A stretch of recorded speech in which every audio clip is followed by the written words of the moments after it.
Okay મિત્રો, good morning. આજે આપણે TYBA semester 5 new education policy અંતર્ગત વીર નર્મદ દક્ષિણ ગુજરાત યુનિવર્સિટી સુરતના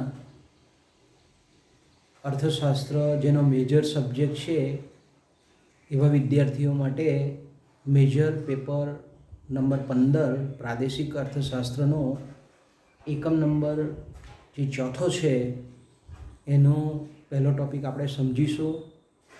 એ આપણો પહેલો જે ટૉપિક છે એ છે પ્રાદેશિક ગુણકનો સિદ્ધાંત. તો મિત્રો, આપણને ખબર છે કે ભૂતકાળમાં આપણે સમગ્રલક્ષી અર્થશાસ્ત્ર ભણી ગયા છે અને એમાં ગુણકના સિદ્ધાંતની ભૂતકાળના વર્ષોમાં આપણે ચર્ચા કરેલી છે. ઓકે, અહીંયા આપણે પ્રાદેશિક અર્થશાસ્ત્રના પરિપ્રેક્ષ્યમાં આપણે ગુણકની ચર્ચા કરવાની છે. તો આપણને ખબર છે કે પ્રાદેશિક ગુણકના સિદ્ધાંતમાં કુલ આપણા અભ્યાસક્રમ પ્રમાણે કુલ 4 ગુણકનો આપણે અભ્યાસ કરવાનો છે. પહેલો જે છે તે કહાને આપેલો રોજગારી ગુણકનો ખ્યાલ, રોજગારી ગુણક. બીજો જે ખ્યાલ છે એ કેન્સે આપેલો મૂડીરોકાણ ગુણક અથવા તો જેને આપણે રોકાણ ગુણક કહીએ છીએ તે છે.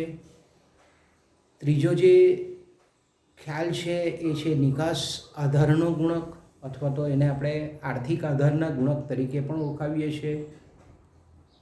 અને ચોથો છે કેન્સે આપેલો જે વિદેશ વ્યાપારનો ગુણક છે કે જેનો પ્રદેશની આવક નક્કી કરવામાં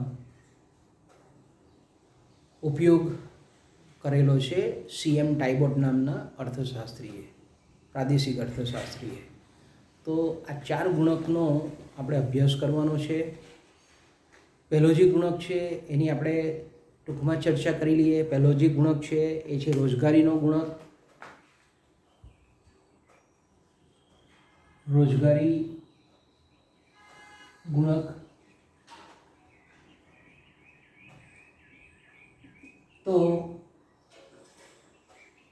મિત્રો, આપણને ખબર છે કે રોજગારી ગુણકનો સર્વપ્રથમ ખ્યાલ RF કહાન આપનાર કોણ છે? અર્થશાસ્ત્રી RF કહાને 1931માં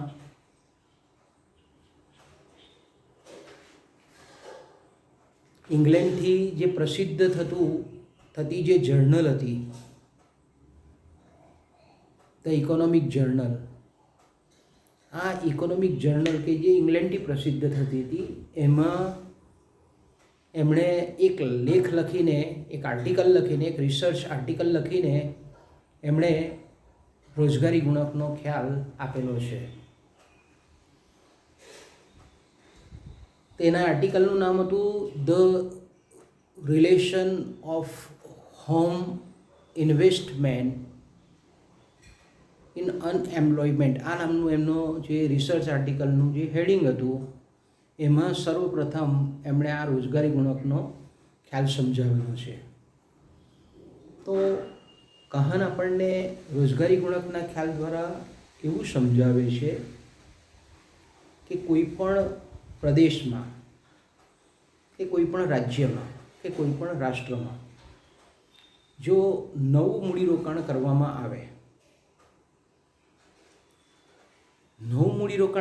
આવે, તેને લીધે એ નવા મૂડીરોકાણને લીધે જે કંઈ પણ રોજગારીનું સર્જન થાય છે એને કહાન પ્રાથમિક રોજગારી તરીકે ઓળખાવે છે.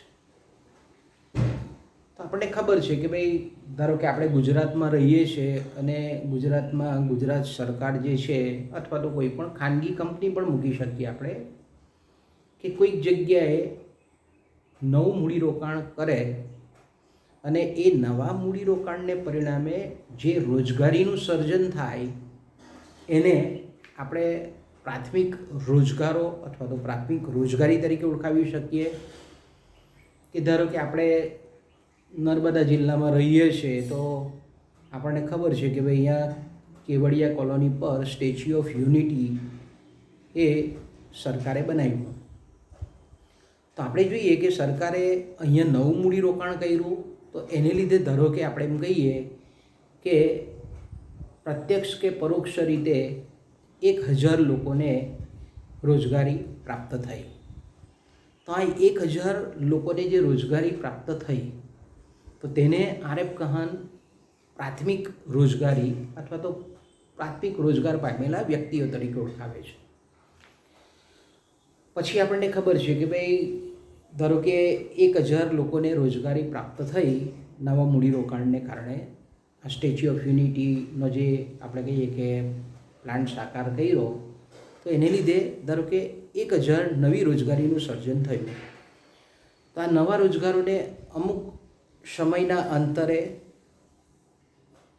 ઉત્પાદનના સાધનોને જે કંઈ પણ વળતર કે વેતન મળે, તો કોઈ પણ સ્વરૂપનું ઉત્પાદન સાધન હોય, એ જમીનનું હોય, મશીન હોય, વાહન વ્યવહારનું સાધન હોય, કોઈ કોન્ટ્રાક્ટર હોય, કોઈ શ્રમિક હોય, કોઈ કડિયો હોય કે પછી કોઈ સુથાર હોય કે કોઈ વેલ્ડર હોય, આ બધાને જે કંઈ પણ રોજગારી આ નવા મૂડીરોકાણને લીધે પ્રાપ્ત થઈ, તો અમુક સમયના અંતે એ લોકોને વળતર પ્રાપ્ત થાય છે, વેતન સ્વરૂપમાં પ્રાપ્ત થાય છે, ભાડા સ્વરૂપમાં પ્રાપ્ત થાય છે, કે અન્ય પ્રકારની જે કંઈ પણ આવક ઊભી થાય છે, વળતર પ્રાપ્ત થાય છે ઉત્પાદનના સાધનોને.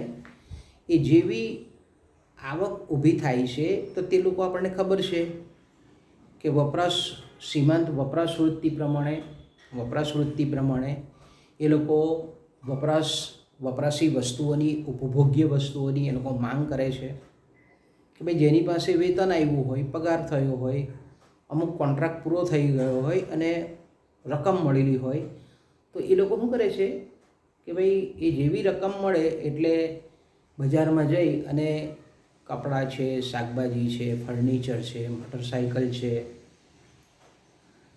ઇલેક્ટ્રોનિક ઉપકરણો છે, મકાન છે, આવી બધી વસ્તુઓની માંગ કરે. તો પરિણામ સ્વરૂપ શું થાય કે આવી વપરાશી વસ્તુઓની જે માંગ ઊભી થાય, આ વપરાશી વસ્તુઓની માંગ ઊભી થવાને લીધે આપણને ખબર છે કે વપરાશી વસ્તુનું ઉત્પાદન કરતા એકમોમાં નવું મૂડીરોકાણ વધે, કારણ કે એ લોકોની વપરાશી વસ્તુઓની માંગ વધેલી છે. તો વપરાશી વસ્તુઓનું ઉત્પાદન કરતા જે ઉદ્યોગો છે એમાં જે માંગ વધે, મૂડીરોકાણ વધે એટલે એમાં પણ ઉત્પાદનના સાધનોની માંગ વધે, નવા શ્રમિકોને રોજગારી મળે. તો આ જે નવા રોજગારો ઊભા થાય છે એને ફરી પાછી આવક પ્રાપ્ત થાય વપરાશી વસ્તુના ઉત્પાદન કરતા ઉદ્યોગોમાં. નવી મૂડીરોકાણને લીધે નવા ઉત્પાદનના સાધનોને કામ મળે, ઉત્પાદનના સાધનોને અમુક ચોક્કસ સમયના અંતરે વળતર પ્રાપ્ત થાય, વેતન પ્રાપ્ત થાય. તો આ વપરાશી વસ્તુના ઉદ્યોગમાં જે નવા રોજગારો સર્જાયા એને લીધે એ લોકોની આવક વધતા પાછી એ લોકો પણ જેવી આવક આવે છે તેવી વપરાશી વસ્તુઓની માંગ કરે છે, એટલે પાછું મૂડીરોકાણ વધે છે, પાછી રોજગારી વધે છે. અને આપણે જોઈએ કે એ પ્રદેશ કે એ શહેરની અમુક સમયના અંતે કુલ રોજગારીમાં ફેરફાર થાય છે. તો આરએફ કહાન આપણને એવું કહે છે કે આ પ્રાથમિક રોજગારી ઊભી થવાને લીધે અમુક ચોક્કસ સમયના અંતે કુલ રોજગારીમાં જે કંઈ પણ વધારો થાય છે, આ બે વચ્ચેનો ગુણોત્તર સંબંધ એટલે રોજગારી ગુણક. એટલે રોજગારી ગુણક એટલે શું? તો કે રોજગારી ગુણક કેનું મૂલ્ય એને આરએફ કહાને કે વડે દર્શાવ્યો છે. તો કે બરાબર ડેલ્ટા N1 છેદમાં ડેલ્ટા N2. તો ડેલ્ટા N1 એટલે આપણને ખબર છે ડેલ્ટા N1 એટલે કુલ પ્રદેશની, શહેરની, વિસ્તારની પ્રદેશની કુલ રોજગારીમાં વધારો અથવા તો ફેરફાર, અને ડેલ્ટા N2 એટલે પ્રાથમિક રોજગારી. પ્રાથમિક રોજગારી અથવા પ્રાથમિક રોજગારીમાં ફેરફાર અથવા તો વધારો. આપણને ખબર છે કે આ ડેલ્ટાનું ચિહ્ન છે તે આપણે વધારો બતાવે છે, ફેરફાર બતાવે છે.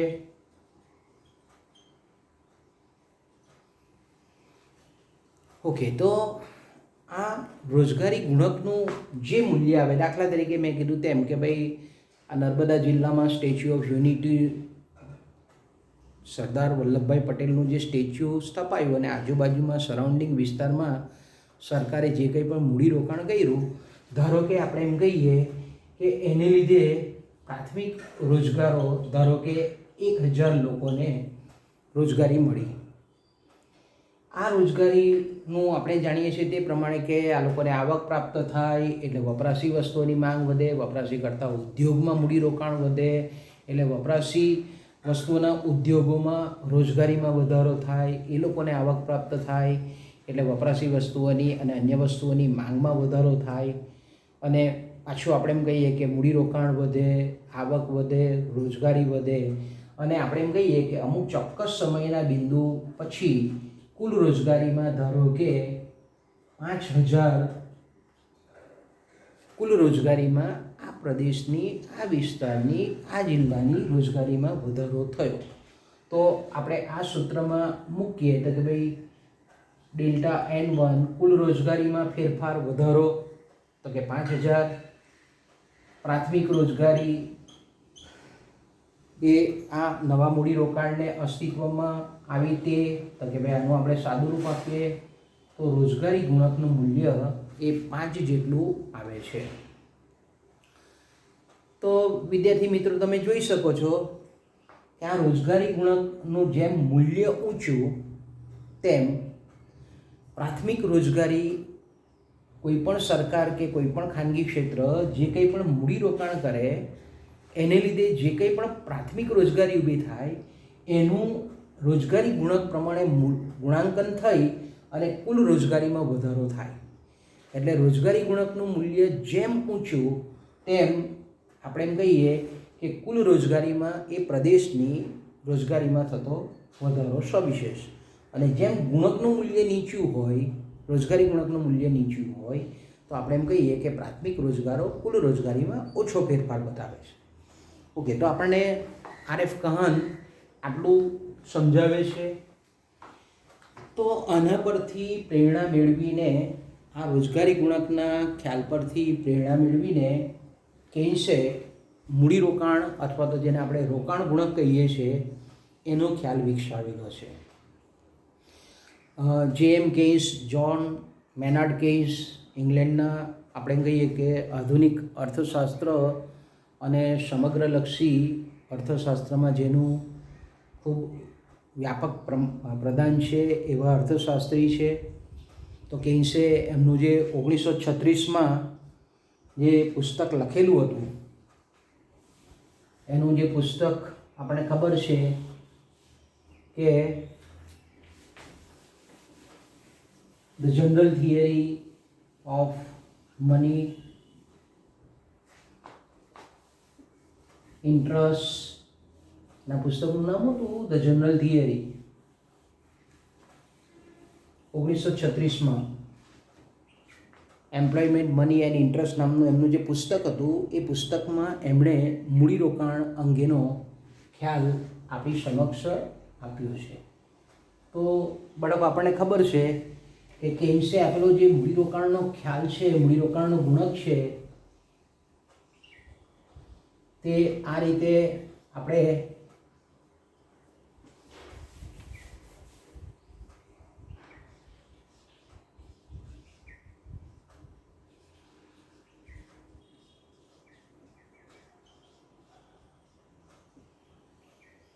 કેન્સનો જે મૂડીરોકાણનો ગુણક જે આપેલો છે તેમાં આપણને ખબર છે કે કેન્સ આપણને એવું કહે છે કે કોઈ પણ પ્રદેશમાં જો નવું મૂડીરોકાણ કરવામાં આવે તો પ્રદેશની કુલ આવકમાં એ વધારો કરે છે. કેસ આપણને શું સમજાવે છે કે મૂડીરોકાણમાં ફેરફાર થવાને લીધે પ્રદેશની કુલ આવકમાં, એમણે રાષ્ટ્રના સંદર્ભમાં આપેલો છે પણ અહીંયા આપણે પ્રાદેશિક અર્થશાસ્ત્ર ભણીએ છીએ એટલે એને આપણે પ્રદેશના સંદર્ભમાં ઉપયોગમાં લેવાનો છે. તો કેન્સનો મૂડીરોકાણ ગુણક આપણને શું સમજાવે છે કે કોઈપણ પ્રદેશમાં નવું મૂડીરોકાણ જો થાય તો નવા મૂડીરોકાણને કારણે પ્રદેશની જે કુલ આવક છે એમાં વધારો થાય છે. આપણે ખબર છે એનું સૂત્ર પણ આ રીતે લખી શકીએ કે મૂડીરોકાણ ગુણક કે બરાબર મૂડીરોકાણ ગુણક કે બરાબર ડેલ્ટા વાય છેદમાં ડેલ્ટા આઈ.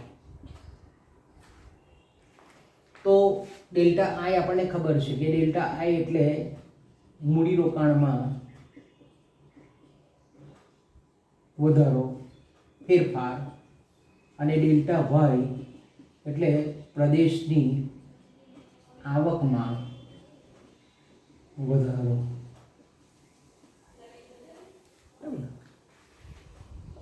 તો કેન્સ આપણને એવું સમજાવે છે આ મૂડીરોકાણ ગુણકના ખ્યાલ પરથી કે પ્રદેશના લોકોની સીમાંત ઉપભોગવૃત્તિ કેવી છે એ પ્રમાણે આ મૂડીરોકાણ ગુણકનું મૂલ્ય નક્કી થાય. જો પ્રદેશના લોકોની સીમાવર્તી અથવા તો સીમાંત ઉપભોગવૃત્તિ, વપરાશવૃત્તિ જો વધારે હોય તો મૂડીરોકાણ ગુણકનું મૂલ્ય વધારે આવે, ઊંચું આવે. અને જો લોકોની સીમાંત વપરાશવૃત્તિ જો ઓછી હોય, નીચી હોય તો મૂડીરોકાણ ગુણકનું મૂલ્ય નીચું આવે. કારણ કે આપણને કંઈ સમજાવે છે કે કોઈ પણ પ્રદેશની જે આવક છે એ પ્રદેશની આવક એકચ્યુઅલી કઈ રીતે નક્કી થાય તો કે ભાઈ પ્રદેશના લોકો દ્વારા થતો વપરાશ અને પ્રદેશના લોકો દ્વારા થતું મૂડીરોકાણ, આ બે આપણે જાણીએ છીએ તે પ્રમાણે કે પ્રદેશની આવકને, વયને, યલ્ડને એ નક્કી કરે છે. ધારો કે આપણે એમ કહીએ કે પ્રદેશના લોકોના ખર્ચમાં જો ફેરફાર થાય, કન્ઝમ્પશનમાં ફેરફાર થાય, વપરાશમાં ફેરફાર થાય અને મૂડીરોકાણમાં પણ જો ફેરફાર થાય તો સ્વાભાવિક છે કે પ્રદેશની આવકમાં પણ ફેરફાર થાય. ઓકે, તો જો સીમાંત વપરાશવૃત્તિ કોઈ પણ પ્રદેશની જાણતા હોઈએ તો આપણે મૂડીરોકાણ ગુણકનું મૂલ્ય, રોકાણ ગુણકનું મૂલ્ય સરળતાથી મેળવી શકીએ. અથવા તો કદાચ કોઈ વખત એવું પણ બને કે ભાઈ આપણે જો પ્રદેશની બચત વૃત્તિ જાણતા હોય તો પણ આપણે મૂડીરોકાણ ગુણકનું મૂલ્ય પ્રદેશની અંદર કેટલું છે એ આપણે સરળતાથી માપી શકીએ. તો એ કઈ રીતે આપણે માપી શકીએ તો કે ભાઈ આપણને ખબર છે કે પ્રદેશની આવકમાં ફેરફાર, પ્રદેશમાં થતા ઉપભોગમાં ફેરફાર, વપરાશમાં ફેરફાર વત્તા મૂડીરોકાણમાં થતો ફેરફાર, આ બેનો સરવાળો છે. હવે ધારો કે આપણે કહીએ કે આપણે આ જે સૂત્ર છે ડેલ્ટા આઈને આપણે આ બાજુ જ રહેવા દઈએ પણ ડેલ્ટા સીને આપણે આ બાજુ લાવીએ, બરાબર, ચિહ્નની બીજી બાજુ લાવીએ. તો આપણું સૂત્ર આ પ્રમાણે બનશે કે મૂડીરોકાણમાં ફેરફાર થતો ફેરફાર એ આવકમાં ફેરફાર અને વપરાશમાં ફેરફાર, આ બેનો તફાવત છે વાસ્તવમાં જોઈએ તો આપણે. ઓકે, આ બેનો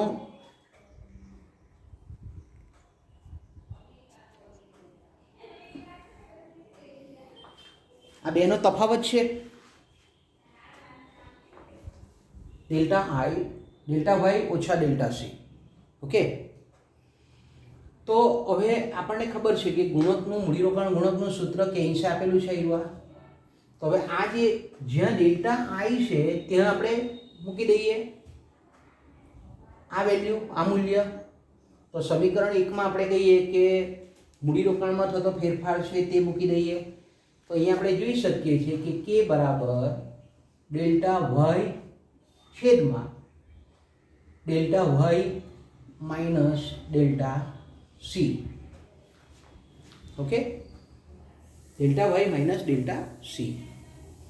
હવે આપણે ધારો કે આ જે આપણે મૂડીરોકાણમાં થતા ફેરફારની મૂલ્ય જે નવી મૂલ્ય મૂક્યું તો આપણે આ લખો કે આ લખો, બેઝિકલી સૂત્રમાં કોઈ ફેરફાર થતો નથી. હવે આપણે જે આ સૂત્ર છે તેને આપણે ડેલ્ટા વાય વડે બંને ઉપર નીચે એને ભાગી નાખીએ તો સમીકરણના મૂલ્યમાં કોઈ ફેરફાર થતો નથી. તો ધારો કે આપણે કહીએ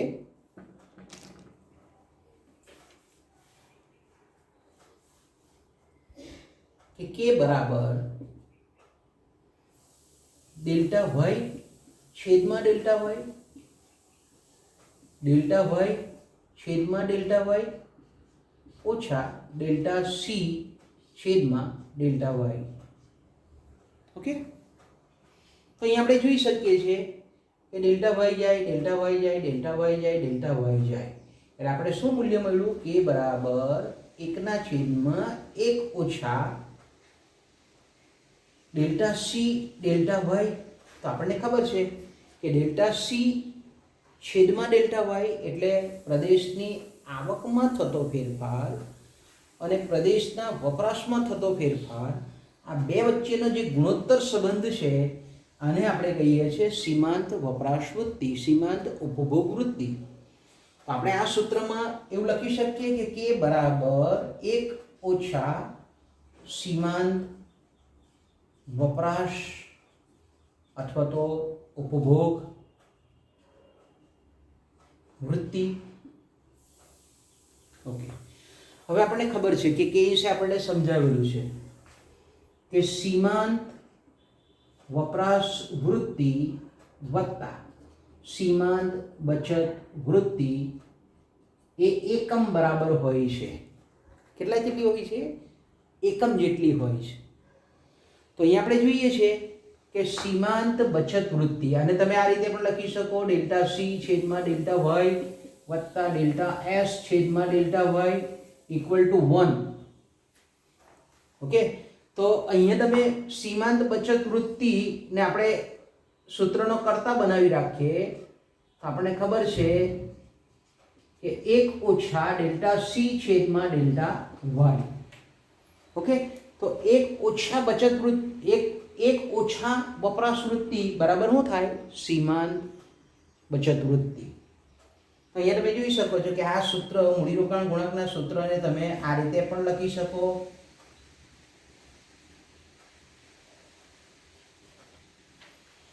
તો અહીંયા આપણે કઈ શું સમજાવે છે કે આ મૂડીરોકાણ ગુણકનું જે મૂલ્ય છે એ પ્રદેશના લોકોની સીમાંત ઉપભોગ વૃત્તિ કેવી છે તેના પર નક્કી થાય. સીમાંત વપરાશ વૃત્તિ અથવા તો સીમાંત બચત વૃત્તિ એટલે હું કે ભાઈ આવકમાં વધારાની સાથે એ લોકોનો વપરાશ કે ઉપભોગ કરવાની વૃત્તિ કેવી છે. કે ધારો કે આપણે એમ કહીએ કે કોઈક વ્યક્તિની આવક 1000 રૂપિયા છે ત્યારે એ 500 રૂપિયાનો વપરાશ કરે છે. ઓકે, હવે એની આવક ધારો કે આપણે એમ કહીએ કે 3000 થાય છે તો એનો વપરાશ વધીને ધારો કે 2500 થાય છે. તો આવક વધવાની સાથે વપરાશમાં જે ફેરફાર થાય છે એને આપણે કહીએ છીએ સીમાંત વપરાશ વૃત્તિ. તો લોકો જો પ્રદેશના લોકો આવક જેમ જેમ પ્રાપ્ત કરે છે તેમ તેમ એ લોકો જો ખર્ચ કરવાનું વલણ વધારે દર્શાવે તો આપણે કહીએ કે મૂડીરોકાણ ગુણકનું મૂલ્ય એટલું ઊંચું આવે, વધારે આવે.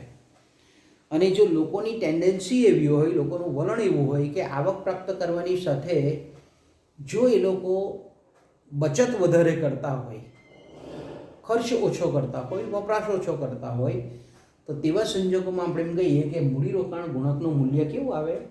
નીચું આવે, ઓછું આવે. તો આપણને કે શું સમજાવે છે કે કોઈ પણ પ્રદેશની જે આવક છે એનો આધાર મૂડીરોકાણ ગુણકના મૂલ્ય પર છે. એટલે તમે સરળતા ખાતર આ રીતે પણ લખી શકો કે ડેલ્ટા વાય બરાબર કે ગુણ્યા ડેલ્ટા આઈ. તો કે પ્રદેશની આવકનો આધાર કોના પર છે? તો કે મૂડીરોકાણ તો કરવામાં આવે છે ધારો કે નવું, પણ ગુણકનું મૂલ્ય જો ઊંચું હોય તો પ્રદેશની આવક ઊંચી બંધાય. જો મૂડીરોકાણ ગુણકનું મૂલ્ય નીચું હોય તો પ્રાથમિક મૂડીરોકાણ, આ નવું મૂડીરોકાણ ગમે તેટલું કરવામાં આવે પણ મૂડીરોકાણ ગુણકનું મૂલ્ય નીચું હોય તો પ્રદેશની આવક ઓછી નક્કી થાય. ધારો કે સિમ્પલ આપણે લઈએ કે ધારો કે આપણા ગુજરાતમાં મૂડીરોકાણ ગુણકનું મૂલ્ય ધારો કે 8 જેટલું છે. ઓકે, મૂડીરોકાણ ગુણકનું મૂલ્ય કેટલું છે? 8 જેટલું છે. ધારો કે ગુજરાતમાં આપણે એમ કહીએ કે 1000 કરોડ રૂપિયાનું રોકાણ કરવામાં આવે છે. તો આપણે જોઈ શકીએ છીએ કે ગુજરાતની આવકમાં થતો ફેરફાર કેટલો છે? તો કે 8000 કરોડ રૂપિયાનો ફેરફાર છે. આનાથી તુલના આપણે બીજી કરીએ કે કોઈ બીજું સ્ટેટ લઈએ આપણે, ધારો કે બિહાર લઈએ કે ભાઈ બિહારમાં ધારો કે મૂડીરોકાણ ગુણકનું મૂલ્ય 3 જેટલું છે. તો આ સૂત્ર પ્રમાણે આપણે જોઈ શકીએ કે બિહારની જે આવક છે 3 ગુણ્યા 1000 કરોડ, ત્યાં પણ ધારો કે 1000 કરોડ રૂપિયા રોકાણ કરવામાં આવે છે.